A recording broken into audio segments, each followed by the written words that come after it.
Many people are interested in getting married, but very few people understand what marriage is all about. And when you talk about marriage, some people only think of the wedding, the romance, the financial gains, the happy moments, but it's far bigger than that. We will start with a wedding. A wedding lasts for a day, but a marriage is meant for a lifetime, a long lifetime. That's a marriage. So you need to understand more about marriage before you join it, because it's more than just romance and happiness. So what is a marriage? One, a marriage is a covenant before God, meaning God has interest in what you're joining, meaning the journey you're joining, the institution you're joining blesses God. It's one way of worshiping God. You need to understand that marriage is a lifelong commitment. You commit yourself to whatever you're going to find in this marriage. We'll talk more about this. It's a commitment. It's not something like, it's not like a discotheque you join. When things are good, you just join, dance, be happy. When things are bad, you move out. No, it's a commitment in good and bad times. Marriage is a partnership between two imperfect people. You need to understand that the person you're going to get married to is not perfect. The same way you're not perfect.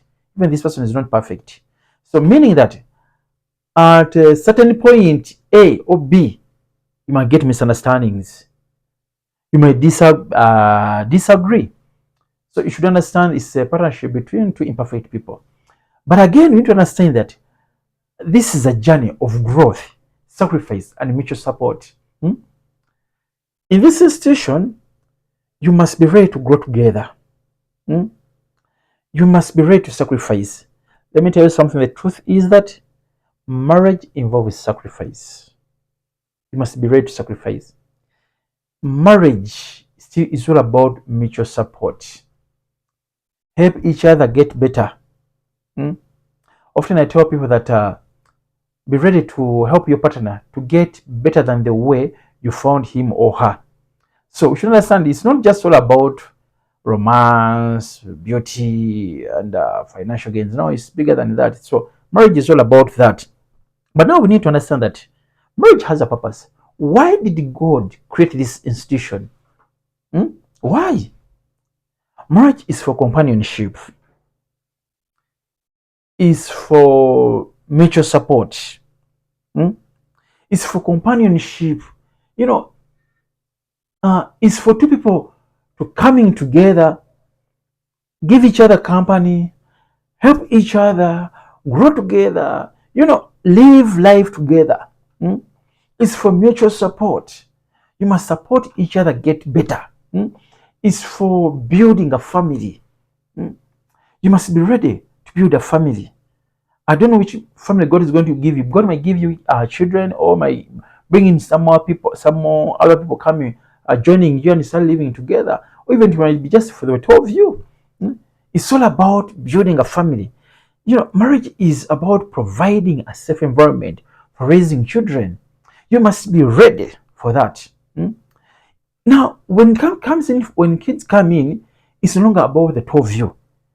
In the beginning, you're one. Now another person joins you. So it stops being about me. It starts becoming us. It's for the two of us. Now children have come in. Now it's no longer about the two of you. Now children come in. And these ones are too fragile. So they need an environment where they can grow well. And since this is an institution from God, it's also a reflection of God's love and faithfulness. It's like God trusts us to create more beings, more children. Through marriage, God expects us to expand in numbers. So it's one of God's love and faithfulness. Remember, the Bible says that God saw man being too lonely, and it's like he felt sorry for him and said, I'll make him a companion suitable for him. That's love. God loved us, and he made a woman. So It's a reflection of God's love and faithfulness. But now you need to ask yourself a question. Why do you want to get married? What do you expect from marriage? What do you expect from your spouse? Hmm? Or what is your spouse expecting from you? You must have all these questions in your head and must be ready to answer them before you say I do. Hmm? But again, I need to go to, I talked about what marriage was. I've talked about the purpose of marriage. But now we need to understand that, and to understand the reality of marriage. This is one part that many people don't want to accept, but it's a reality. In marriage, there are some bad days. In marriage, there are moments when you're going to be in disagreement. There are moments when you will disagree. There are moments when you will be disappointed. So disappointments will be there. There are moments, there are seasons when you are under financial pressure. Remember, in the beginning, it was you alone. Now, it's more than you. So, financial pressure is going to be there, whether you like it or not. There are moments of misunderstanding. You're saying this, you're doing this, sometimes even with good intentions, and then your partner misunderstands you.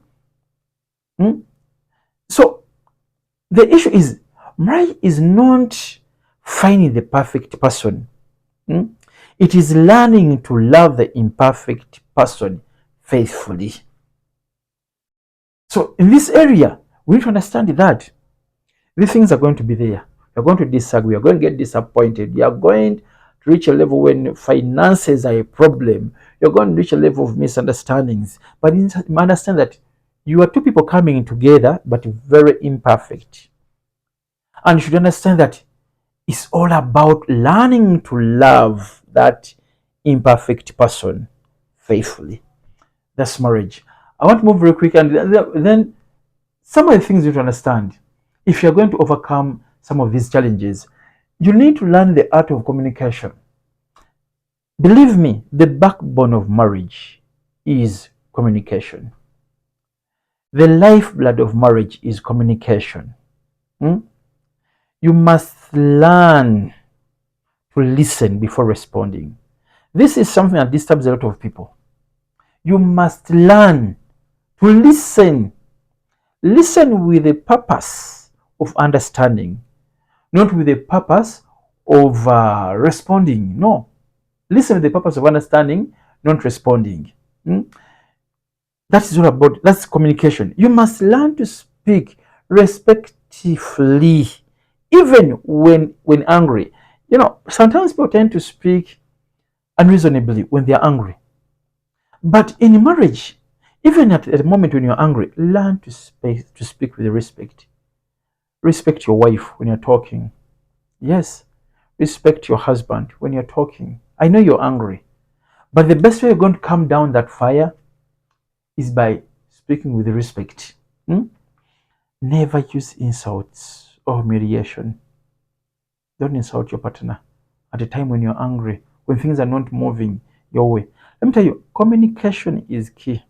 The moment you speak with disrespect, the moment you listen for the sake of creating a defense, that why are you saying it's all gone?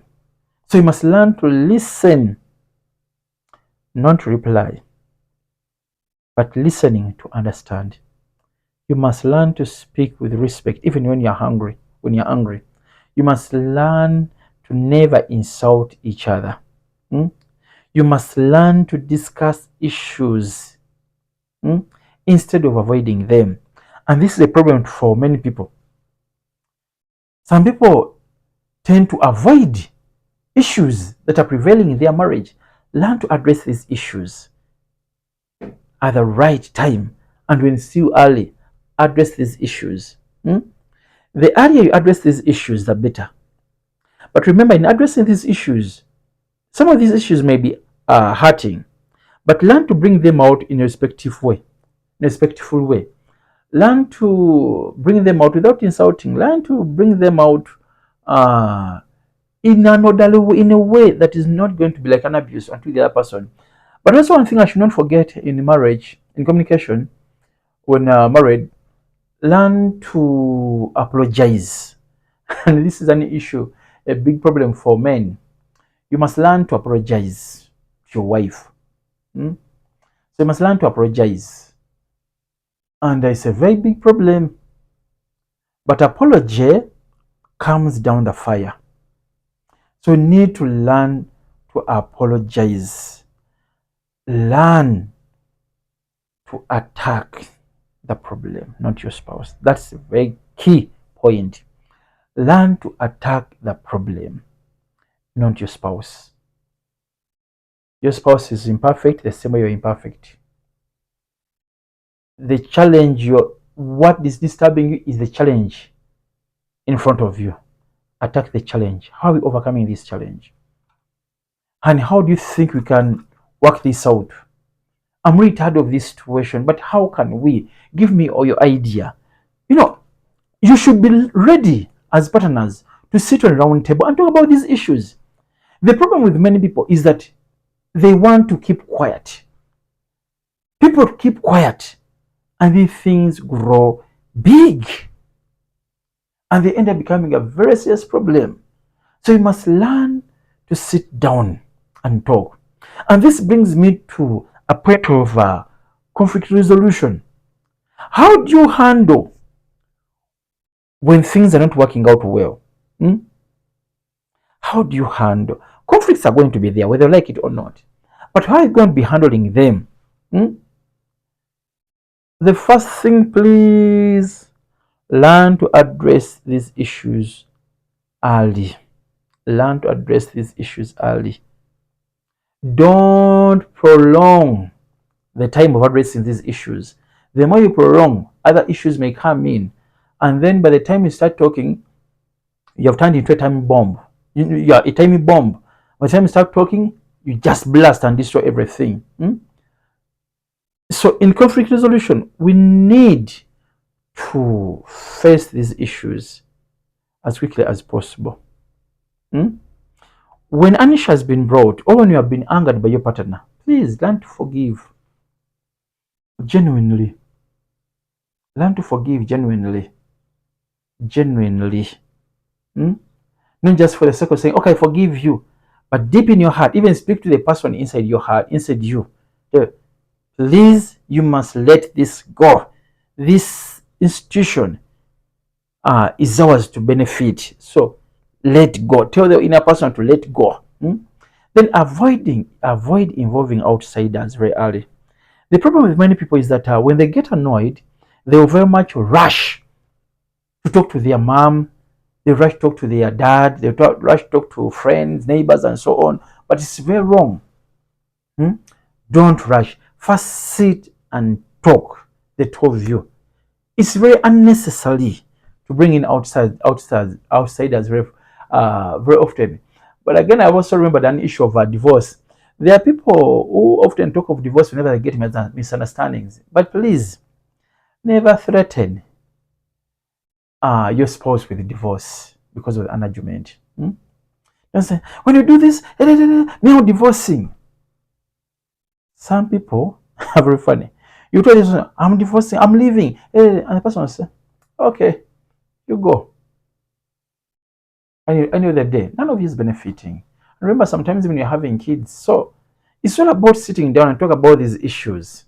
When you feel like things are hard, involving a counselor, involving somebody, bring in someone that is respected. You can bring in your spiritual leader. You can bring in a counselor. Before you bring in your parent, if you have to bring in the parents, it's better you bring both parents from both sides, so that the issue is not one-sided. But marriage is interesting, by the way. Marriage is interesting, but the problem is that couples fail to understand what they joined. Also, couples should understand that disagreements do not mean the marriage is failing. Hmm? Couples should understand that people always get disagreements at their places of work, in churches. People get disagreements, but it doesn't mean that now this company is failing because you have disagreed. This church is failing because we have just disagreed. No, you can always sit down and resolve these issues. So the same thing comes to marriage. You can sit down and resolve these issues amicably. Hmm? Also, I need to bring in a point that is also very critical, and that is about finances. Many people have, many marriages have broken because of finances. Hmm? Money is one of the leading causes of marital conflicts. And now we have this saying, sente za kikazi. This side in my tribe, and I think it's also being used by some people, where women say this money belongs to a certain woman. Hmm? This money is money for women. It's my money. It's not family money. It's my money. And yet in marriage, it's no longer about you. It's about the family. So you need to understand you need to learn how to discuss your income and expenses as a couple. Where are you getting the money from? How are you bringing in money?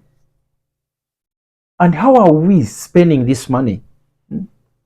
Where are we spending this money? On what? On which?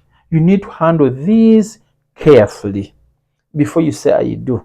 Talk to your partner how you're going to work out this issue. And if possible, think of a saving plan. Because you understand that we talked about growth. Whether it should be growth and development. You need to develop. You need to move from one level to another financially. You need to move from where you have met each other to a certain level. But this will need some saving. So saving plan. You need to sit down and plan how we're going to be saving our money. So you can buy a piece of land. So you can buy this. You can buy the other table. Sometimes people get married when they're not having they're not having chairs in the house. They're not having TV and so on. You need to sit down, plan, and see how are we saving, so that we can buy land. We can buy different items in the house. And then then there's an issue of a debt. Please, if possible, never acquire debt without telling your partner. It's very important.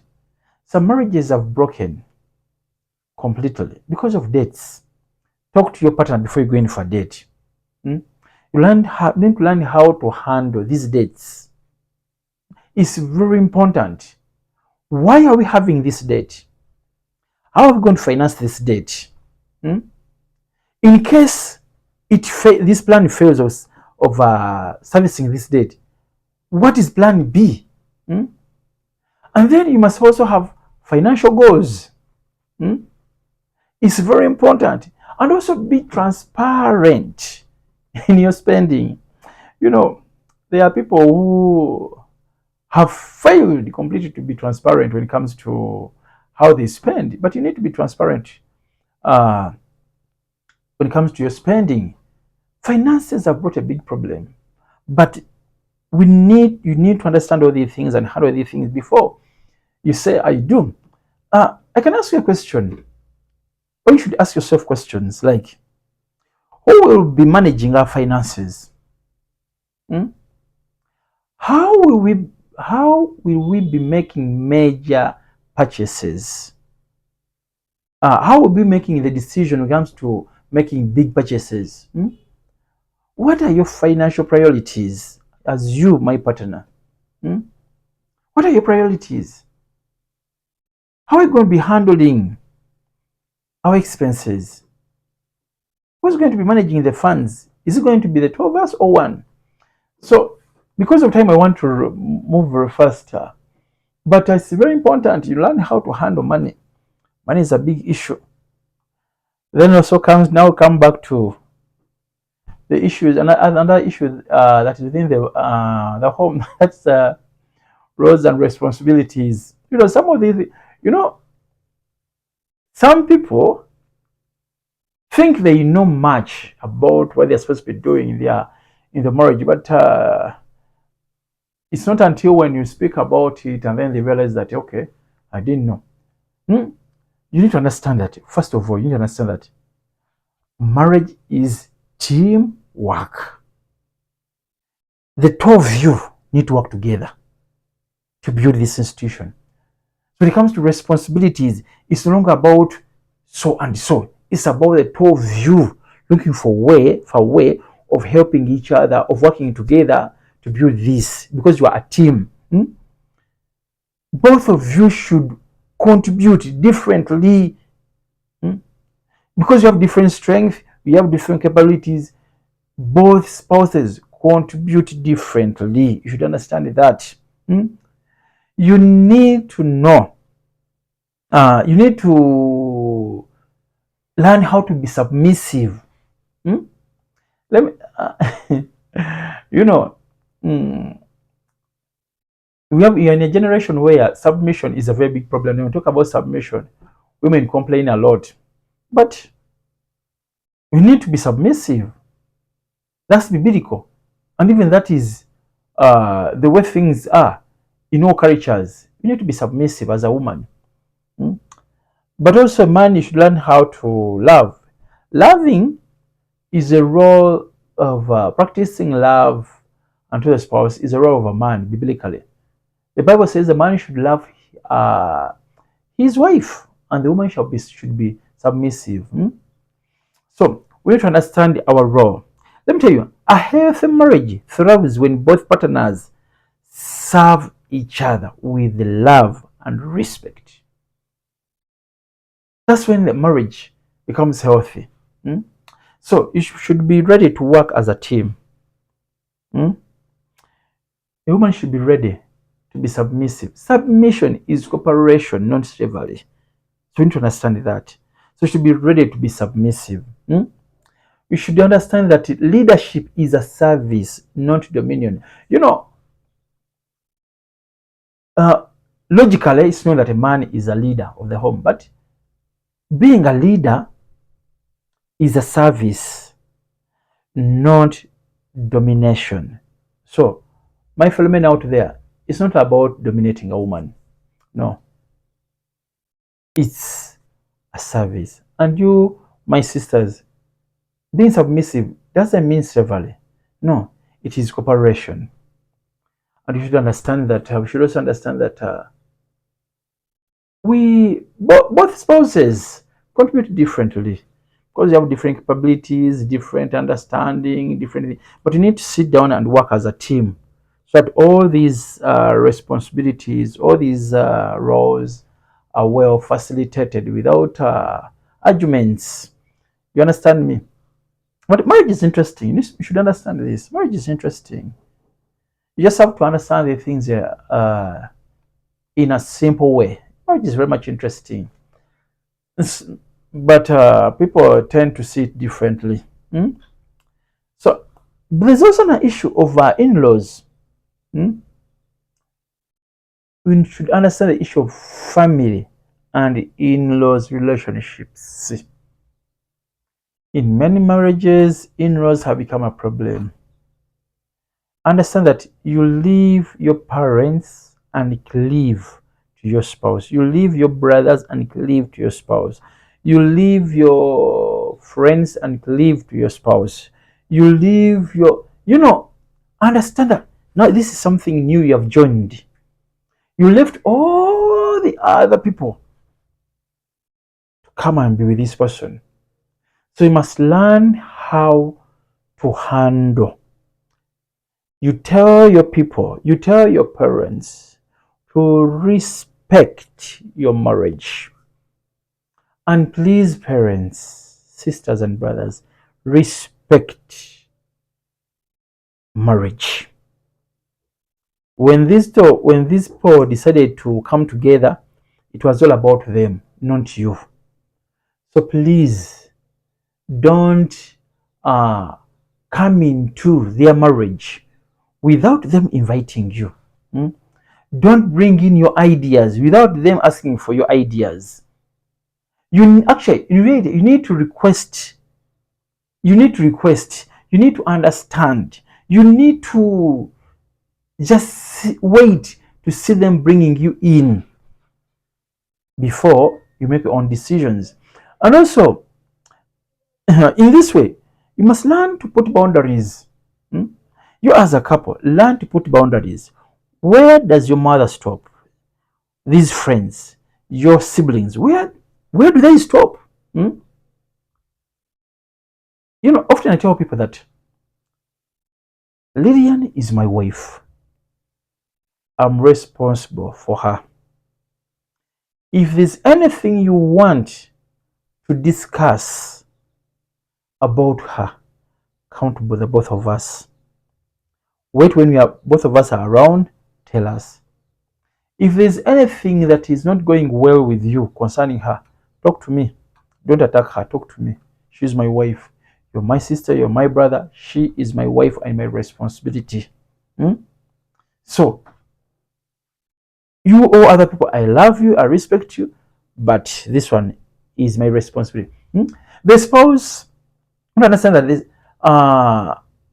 you as the spouse, your number one responsibility is to take care of each other. Hmm? You people should understand that many marriages struggle because of unhealthy interferences from relatives. Many. It's like some relatives even try to, it's like they want to show that they understand their brother more than you, they understand their sister more than you, and so they should start even dictating what should work in your marriage and what should not work. No, parents, relatives, and so on, we love you so much, but please respect the boundaries that have been put up in this marriage. So I think I've discussed many of the things that need to be, but also we need to talk about trust and faithfulness. Trust and faithfulness disturb a lot of people. Marriage is all about honesty, transparency, loyalty, emotional and physical faithfulness. That should stick into your head. Hmm? Even there are moments when trust is going to be broken. Learn to rebuild this trust. This trust. Train yourself to be loyal. Yes, yes, yes. There are things you're not used to, but if you're going to enjoy this marriage, train yourself to be loyal, to be honest, to be trustworthy. You know, try to be the way you want your partner to treat you. Hmm? Quickly, we need to discuss. We need to talk about. I've forgotten about our children. Children. You need to discuss. One, do you want children? Because we were talking about things before you said do. Do you want children? If so, how many? Hmm? How will these children be raised? Hmm? Which faith are they going to be affiliated to?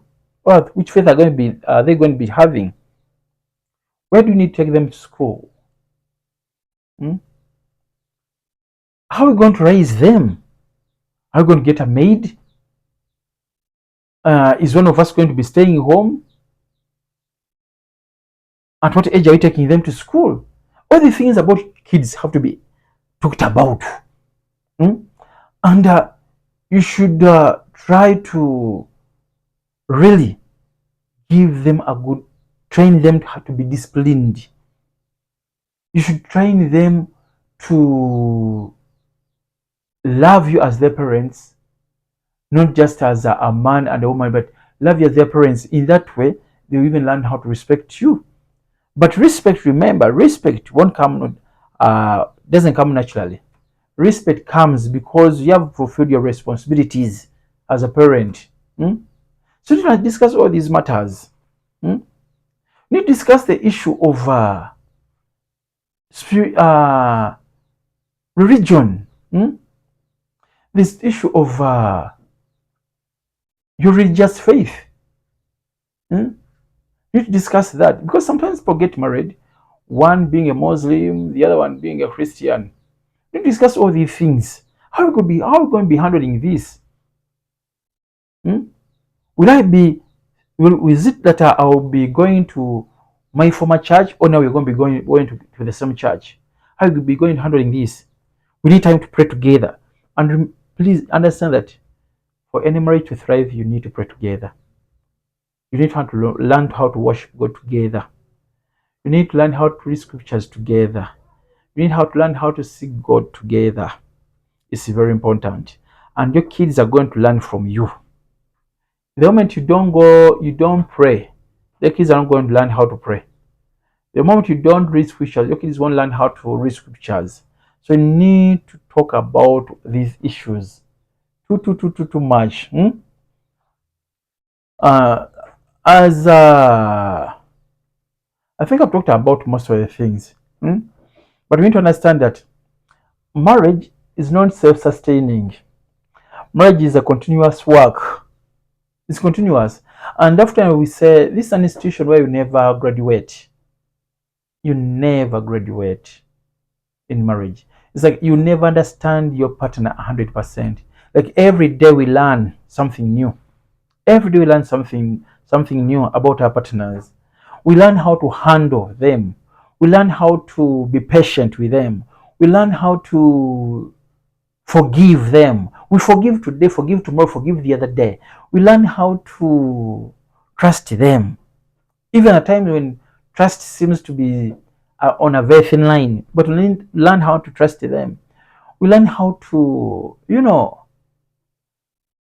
treat them physically or handle them physically every day. And understand that this world is changing every day. So the fact that it's changing every day, that means that new knowledge is coming every day of how to handle. In the past, we never had social media. But today, social media is part of life. But because of social media, many marriages are breaking up. Because of TV, many marriages are breaking up. So we need to learn how to handle these issues as early as possible. We need to learn, okay, these are new things in our life. How are we going to handle? I never talked about affection. How are we going to be handling this? How are we going to be handling the bedtime? How are we going to be handling the romance? How are we going to be handling, our leisure time as a couple? Because it's also important. There are couples who think happy moments ended during courtship. No, you need to have some good time together as a couple. You must spare time together as a couple and be happy. Take each other out. Enjoy life as a couple. It's very important. Please, please, please, please don't always leave that woman at home. And it's not all about spending too much. No. You can just spend very few bucks. Have a drink, go to a restaurant, have a drink together. Go to the beach together. But always create some good time for the both of you as a couple. Create some good moments for both of you as a couple. It's very important. It's these small things that keep a marriage interesting. Please understand me. A marriage is not all about responsibilities. It's not all about rules. It's not all about games. It's also about having fun. So you should learn how to have fun as a couple. Learn how to, carry each other. Hug. Hold each other together. Play together. It's so interesting to see a husband and a wife playing together. Okay, it can be maybe board games, but also running around, enjoying life together. Narrate to each other some stories, read some stories, enjoy some movies together, play some music, dance together. Marriage should also be about fun. Let me tell you something. Whenever seriousness is too much in a marriage, pain is going to be on the door because one partner is going to get tired. But also in a marriage, you need to understand that also in a marriage, it's very important to respect each other's space. There are moments when any one of you might need some space. Please, creating that little space, it should not be hours, just a few minutes as an individual. That small time for the individual sometimes helps this person reflect on the faith of him or her, reflect on this and that and so on.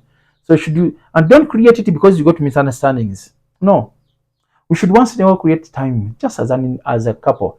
Each of you can sometimes could sit down, reflect on some issues. Mm? Then when you don't understand the journey of your marriage, you bring in your partner and you talk together about the issues that are prevailing in your marriage. Mm? You talk together, not accusing each other. You come to together and say how we're going to be handling this. Mm? So marriage is interesting, marriage is sweet, but you need to learn some of those things. Mm? People need to understand that today you're not merely preparing to live together. You are entering a sacred institution established by God. So you need to understand that marriage will bring joy, challenges, victories, and sacrifices. Success. mm, Success will not come because you found a perfect spouse. No, no, it don't come because you found a perfect spouse, but because you both commit yourselves to love, respect, forgive, uh, communicate, and grow together under God's guidance. Hmm? You should understand that you need to protect your marriage. You need to protect your marriage, invest in it daily, and let God remain at the center of your marriage. God must remain at the center of your marriage. Hmm? Uh, if I've not forgot, if I've forgotten anything, I'll talk about it next time. So that's what I think. That's what I think you need to know before you say I do. That's some of the things you need to know before you say I do. Whatever I may remember, I'll be talking about it next time. So you need to understand some of these things slowly by slowly and see how to handle before you say I do. Because for us now it's coming to 17 years. 17 years. We have enjoyed our challenges, we have enjoyed our good moments, but we knew that it's all part of this journey, and we accepted to join the journey. We understood that this was a commitment. We understood that we should remain committed even when challenges come our way. We understood that marriage is not based on feelings alone. We understood that feelings change.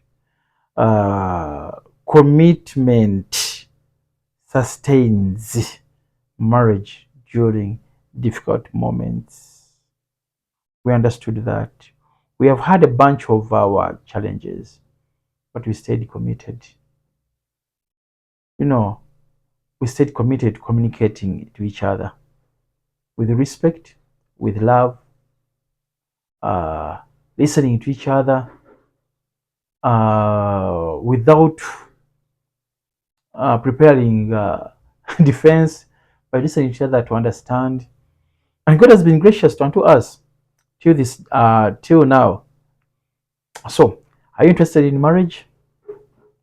What are your expectations in this marriage? What does your partner expect from you? How are you going to live accordingly in this marriage?